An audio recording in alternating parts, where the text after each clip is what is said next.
All right, we got a good one today. The NFL draft is behind us, so let's go ahead and update our rookie tiers now that it is officially rookie season. So let's just dive in. Tier 1, the best of the best. It's obvious, right? It's Marvin Harrison Jr. It's Malik Nabers.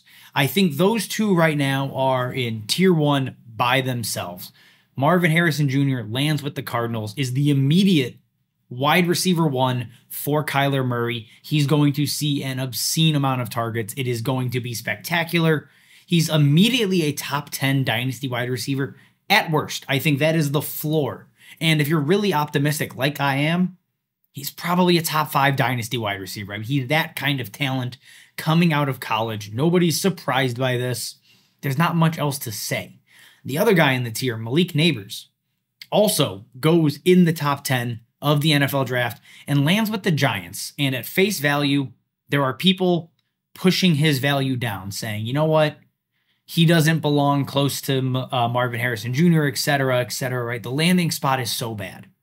And while the landing spot may not be great, right? You're tied to Daniel Jones. That's not great. That never is. Who else are they going to throw to?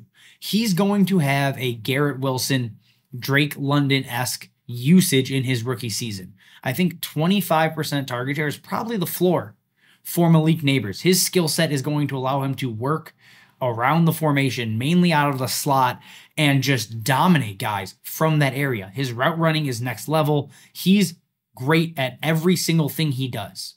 Long term, they will try to find a quarterback. I highly doubt it's Daniel Jones heading into year 2.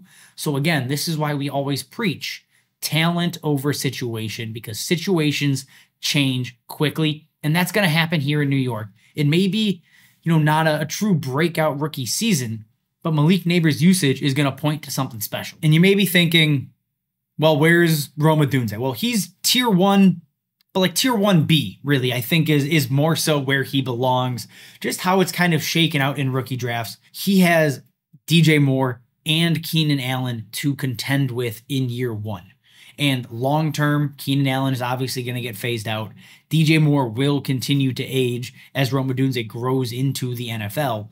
But it's going to be tough sledding, and it's not a guarantee Keenan's gone in year 2 either, right? The Bears can always extend him. So when you're trying to differentiate between these top-level guys, I'm fine to use situation as the tiebreaker. I think that makes the most sense. But his career, just look at it over the next 3-4 years, is going to be perfectly fine. It's just going to take some time. He may be the JSN, quote unquote JSN of this season, but he had better draft capital. He goes inside the top 10 in a significantly stronger wide receiver class. Now, that doesn't mean everything, but I think it means something. And the fact that the Bears overlooked other holes in their offense, that also, I think, points to just how special Odunze could be. It just won't be right away. Now, getting to tier 2, I think this is where things are actually interesting. This is where it's a little less obvious for some people, potentially.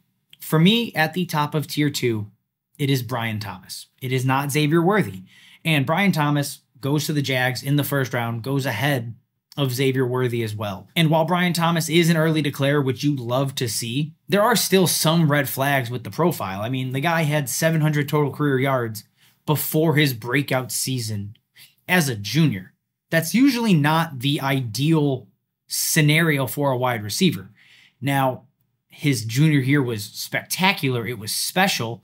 And you mix that with his reception perception numbers, I think that's the reason I'm in on Brian Thomas over Xavier Worthy. And do not sleep on the situation. I think this might be a better situation than Xavier Worthy coming into the Chiefs, because you look at who is he really contending with for targets. You're looking at Christian Kirk, who I think is good, but I don't think he's a true one. You have Evan Ingram, who is a very good tight end as well, obviously a volume tight end. But Brian Thomas can slot in here, and conservatively year 1, he's the 3. Best case scenario, he could be the highest earning wide receiver on this roster as a rookie. Now, again, that's the ceiling outcome, right? That's not a guarantee, but there's a path there for Brian Thomas. So now as I look at my wide receiver 5, Xavier Worthy, let's kind of go backwards. Let's start with the situation for him. First round to the Kansas City Chiefs. Face value, like that's spectacular, right? Speed guy, potentially the next Tyreek Hill, because we're always looking for that. Tied to Patrick Mahomes and Andy Reid. Incredible.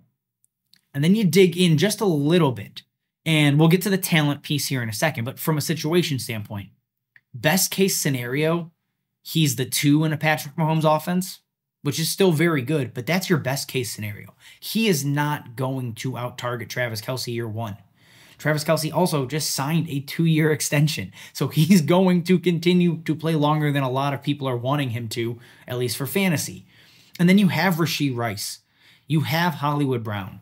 Both of these players have proven they are capable of earning targets, right? Very similar to a Christian Kirk caliber in terms of target share earning.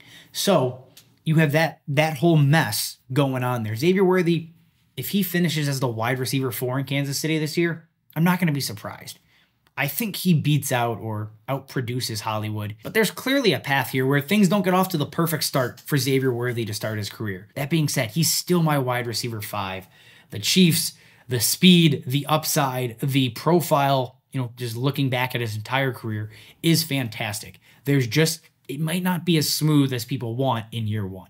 And now as you get to tier 3, this is where I think everything goes off the rails for most people. No matter what rookie draft you look at, there is a different order of guys here. I think it's all over the place, and that's what makes this fun. I think if you want to put any of these guys ahead of the other, I think that's fine too. All of these players, tier 3, tier 4, tier 5, have red flags. No doubts about it. I mean, the guys in tier 2 have some red flags. That's really what this draft class is. It's a lot of guys that look great, but when you dig in, there's some warts. So let's just get into it, right? Wide receiver 6, Ladd McConkey.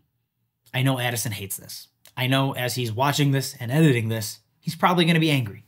That's okay. And I get it. Ladd McConkey goes in the 2nd round to the Chargers. Love the draft capital. Love the landing spot.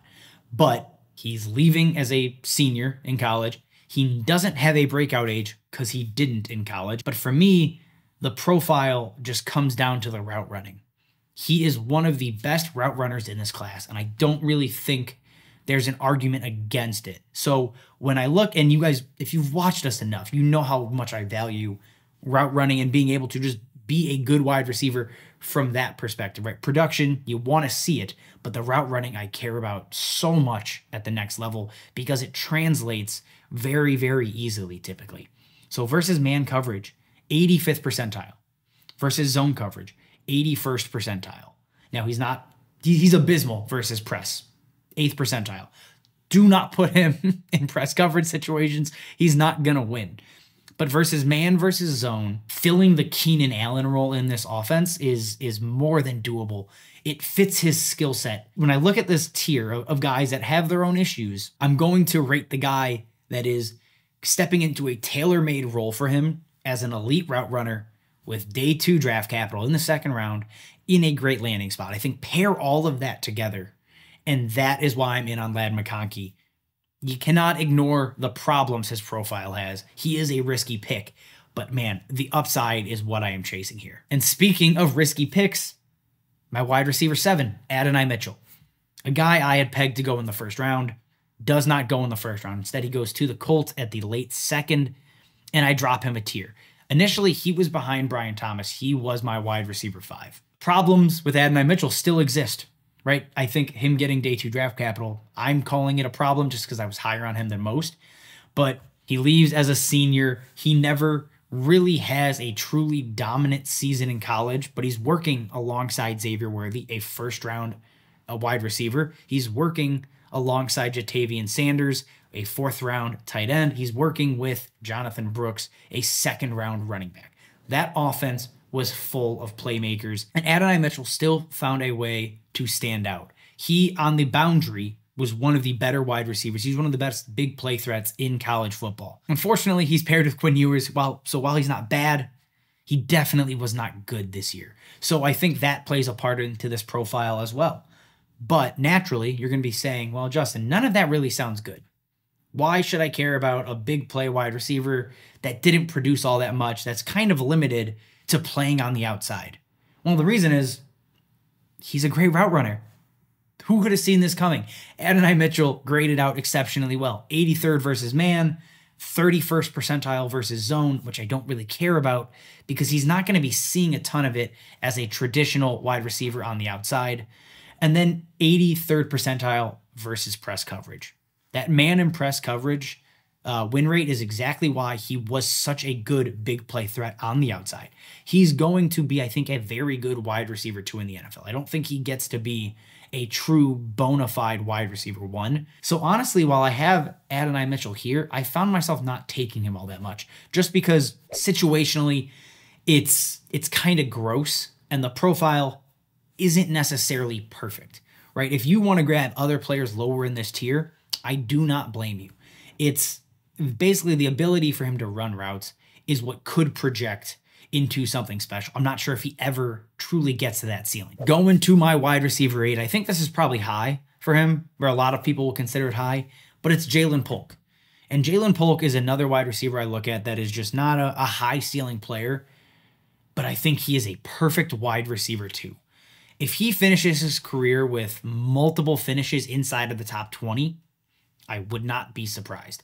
Jalen Polk is just a do-it-all kind of gritty wide receiver that I think makes a ton of sense with the Patriots.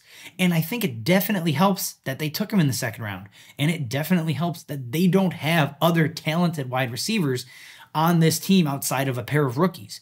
So Jalen Polk steps into a wide open wide receiver room with a, I hope, good rookie quarterback in Drake May.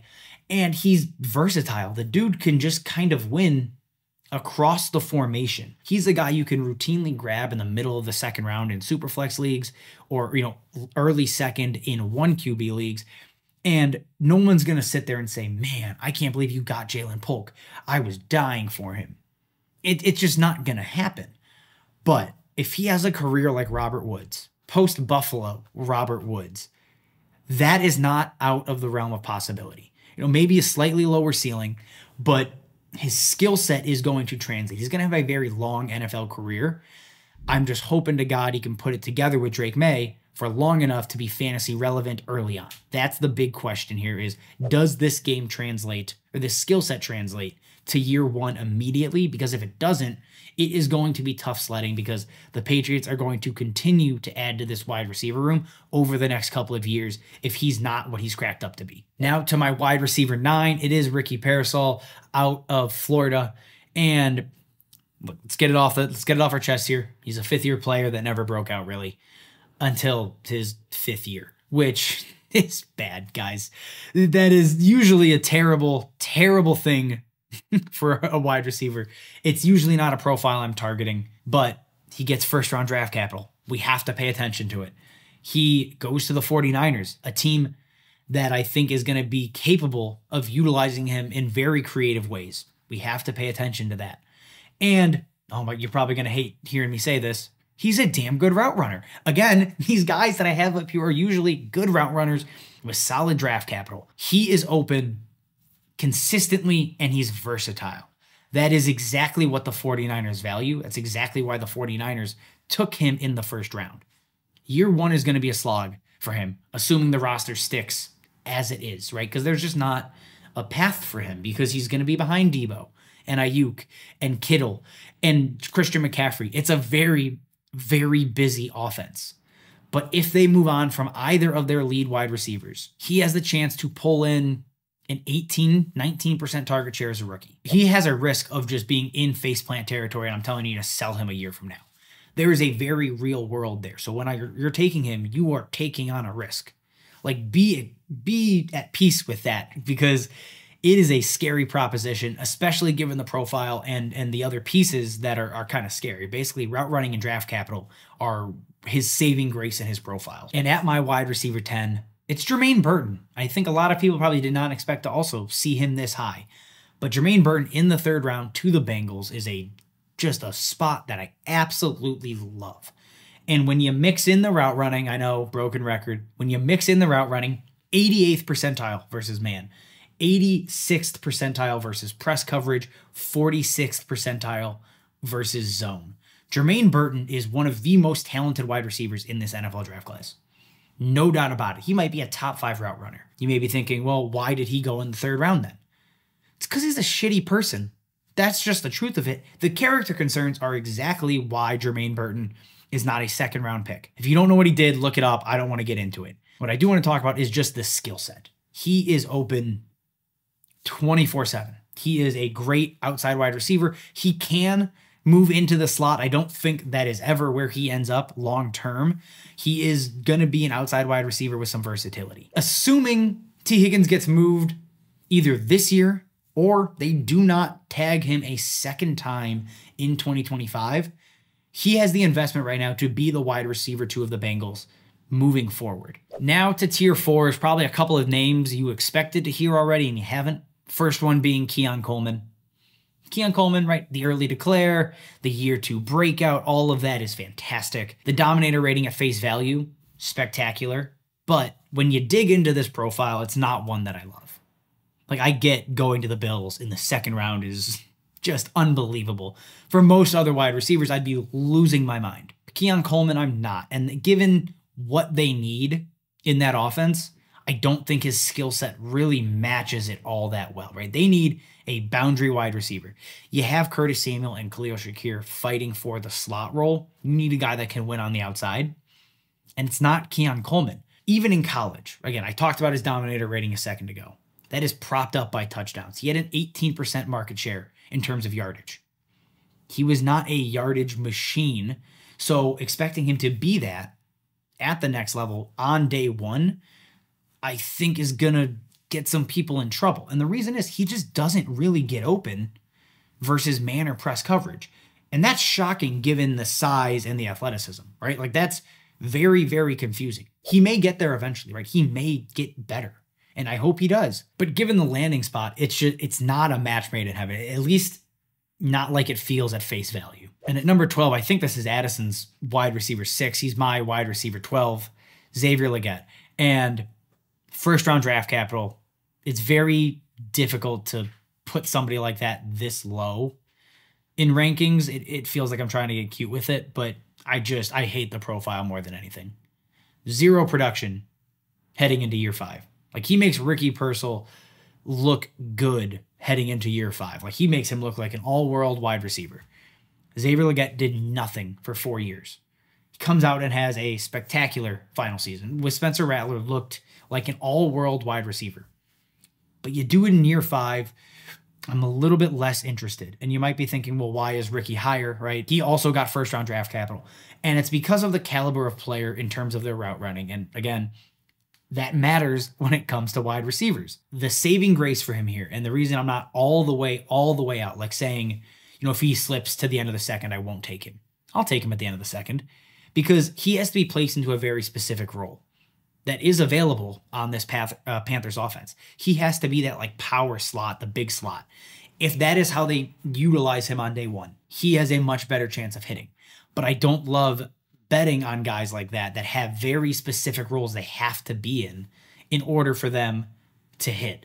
So while that role is open, I do not know how Dave Canales is going to use him. And if that is the way they use him, great. This may look stupid in a year, but I think there's a lot of concerns, and it's going to be an uphill battle in year 1. And at wide receiver 13 is Troy Franklin, and it feels weird, again, even having a day 1 wide receiver and a day 3 wide receiver in the same tier, but that's just how things have fallen. And I really liked Troy Franklin, but when you fall to day 3, I'm going to react. His frame is not conducive to sticking around in the NFL all that long. His play style is very, not one-trick pony, maybe two-trick pony is a better phrase. He's going to win deep, and he's going to win deep consistently, but there's not much else there in his route tree right now, at least not how he graded out. While I think the landing spot is fantastic in Denver, like that's an open wide receiver room. He could be the best wide receiver in that room by the end of the season. I don't know if that's saying much, right? Very similar like Jalen Polk being the best wide receiver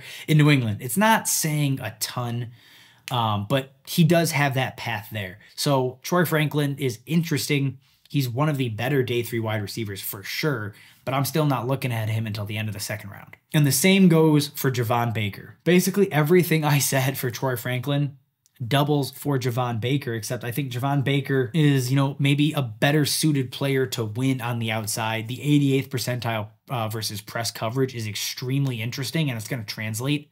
And given that Jalen Polk is going to be moving around the formation, Javon Baker could be like the true one on the outside this season.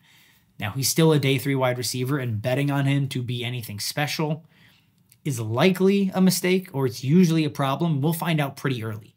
These day 3 wide receivers, when they hit, there's really no going back. You look at Amon-Ra St. Brown, you look at Puka Nacua.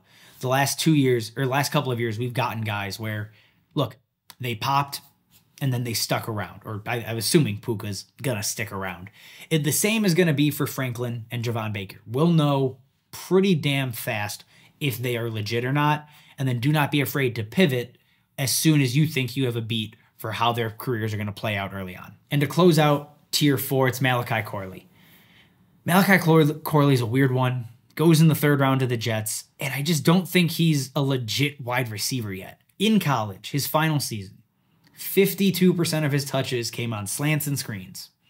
That is not a guy that runs a full route tree. It is a gadget. Like, that is a gadget player through and through. Now, could he be the next Debo? Because, like, that's the profile, right? That's the best case thing for him. Maybe, but that's a huge, risky bet to make. He does go on day 2, so that makes him slightly more interesting. But I think long-term, Malachi Corley probably isn't a great fantasy wide receiver consistently unless he has the perfect head coach and the perfect situation. I don't know if that's the Jets in year 1. The good news for him is their current set of wide receivers don't really have a guy like Malachi Corley, right? You have Garrett Wilson, you have Mike Williams. So think about it from that perspective. He could carve out a role on day 1. How high volume it is and if it's enough to get him over the rookie faceplant wall, I truly do not know. All right, now to tier 5, we're going to run through these guys really, really quickly. Just a quick note on each, except for the first one, because you've probably expected to hear his name. Roman Wilson goes in the 2nd round to the Steelers. Roman Wilson does not have the production or really anything I'm looking for in a wide receiver aside from the draft capital. He's a player I often hear, well, he's actually a great route runner. What are you talking about? You've never watched him. You're not paying attention to Michigan, right? Whenever they need a big play, Roman Wilson was the guy. Okay, that's perfectly fine, but the numbers don't say that.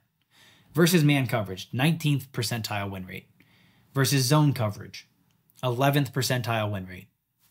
Versus press coverage, 15th percentile. He's one of the worst route runners I've seen in this class. Devontae Walker, or Tez Walker, if you call him that, is probably the only guy I think is legitimately outright worse at everything. So I'm off Roman Wilson. I think everybody in this tier, I'm not looking at them until the end of the 3rd, the 4th round. I think that is where they belong, just based on the skill set and the profile. Jalen McMillan at 17, 3rd round to the Bucks. Look, his role, the exact role he needs to fill is covered by Chris Godwin. It's an uphill battle for him to get over the faceplant wall year 1. He's not a great route runner. Numbers bear that out as well. I'm not very excited if I have to take Jalen McMillan. The same goes for Luke McCaffrey. I think, honestly, Luke McCaffrey, 18 might be too high. There's just not much he does. He has a limited route tree. He's not versatile. He's not moved around the formation all that much. He's fairly stagnant. I'm not really in on him in the 3rd to the Commanders. The next 2 here, I'm just going to kind of lump together. Malik Washington, Jacob Cowing. 2 slot wide receivers that I think could be very good, or at least solid, if things break their way, right? Malik Washington in Miami could fill that slot role from day 1, could push Braxton Berrios out, and I think that'd be interesting, but it's likely going to be a lower volume role given who he plays next to. And Jacob Cowing just gets buried on the depth chart. Like, that is a bummer because I think he's one of the better slot wide receivers in this class. So if they move on from Debo, Cowing gets a little bit more interesting, but if you're taking him, you just know there's a slim chance that he is super relevant even the first 2 years in San Francisco. And finally, Devontae Walker. I don't even know if he really belongs in this tier, but I just want to mention him because it's a funny stat. First of all, his chart, if Addison puts it in this edit, is the worst thing I've ever seen. He also graded out as the worst man coverage beater in reception perception history, according to Matt Harmon. He does not win anywhere. He's Tylan Wallace, and he honest to God might be worse than Tylan Wallace. I just felt like it was worth mentioning. Do not take Devontae Walker whatsoever in your drafts.